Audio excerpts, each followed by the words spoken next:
Look, I don't have a philosophy of reading. Hello and welcome back to Bookish, and welcome to a video which was inspired by a tag created by Lekden over at Reading from the Depths. Leave a link to his channel down below. And I was tagged to do the tag video by Books from the Back Porch. I'll leave a link to his channel down below as well. And I really haven't been doing tags a lot because I end up saying the same things I've said for the last 5 or 6 years in tags quite frequently. But this one about philosophy of reading I thought was something that's I've made videos about before. I don't know, maybe about a year ago, maybe a little less. I made a video which I was talking about all the reasons people read. It's called Why Do You Read? And I came up with this conceit that, you could come up with all the reasons why people read with an E word. And I really was pretty happy with the video, and everybody's really nice. But, a lot of people pointed out there were things that I had not included, and, that was absolutely true. And while I still think I read for a lot of those E reasons, entertainment, ennoblement, enlightenment, those kind of things, I do think that depending on the book, I'm reading the book for a different reason. And so for the same reason, I probably can't pin down exactly why I'm reading every book that I'm reading. I can't tell you I have a philosophy of reading, because it seems to me if you have a philosophy of reading, then that guides all your reading choices. And I'm just not that organized. I'm probably way too lazy to think about it that much. For me, reading has always been something that I do kind of just based on a whim or an idea or something I want to pursue, something I want to learn more about,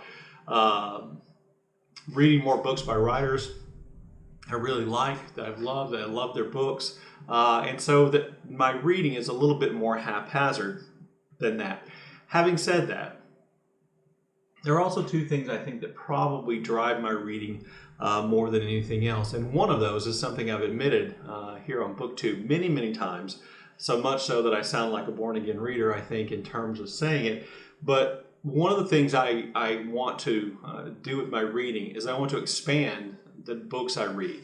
I want to read books by more diverse authors. I want to read books by people from all kinds of different countries. And I think there's value in that, because one of the things that I really enjoy with reading is the surprise of finding a really great book that I never would have found, otherwise. And this has happened to me more since I joined BookTube than, it happened to me before. And that really has been kind of a benefit of BookTube. And so one of the things I do to make that happen, to facilitate that happening, is something, again, I've mentioned in lots of videos probably in the past, is that I do take part in themed reading months. Like this month, August, is Women in Translation Month, and so I'm going to read another book by Han Kang, who I really like her work.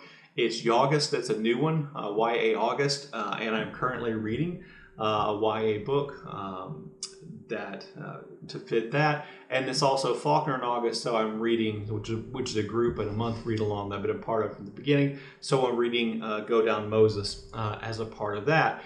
And so every month, here on BookTube and in the book world, you can find a themed reading month. September is Shorty September, and I believe it's Shake-Timber, and I'm sure there's something else. And October is Victober, where people read Victorian literature, and November is Nonfiction November, among all these other things. And so one of the things I think that's helped me do is to diversify my reading, to spread out and think about reading more broadly. And I know to a lot of people that seems like prescribed reading. That seems like, reading that you're doing to fulfill an assignment or to check a box. And that makes that kind of reading feel like a school assignment almost. And, we all probably have, or most of us probably have, stories about how we didn't like the assigned reading we were given when we were in high school or college. And so we don't want to repeat that voluntarily. But, I get around that a couple of ways. Number one, like I was saying, this is Faulkner in August, but Faulkner in August, really, we read one book by William Faulkner.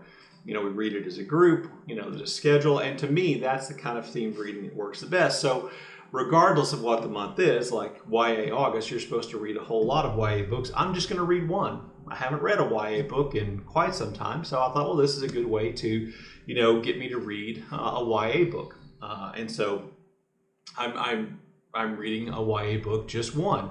And Women in Translation Month, in the past I've devoted the whole month to reading Women in Translation, but this month I'm only reading one. And what that does is it allows me to have more flexibility during the month, where I'm not tied to reading on one theme or one type of book all month, which means I get to read the books that I would have read on my own, probably as well. But it also means that I don't have that pressure of picking 5 books that are by Women in Translation or 5 YA books.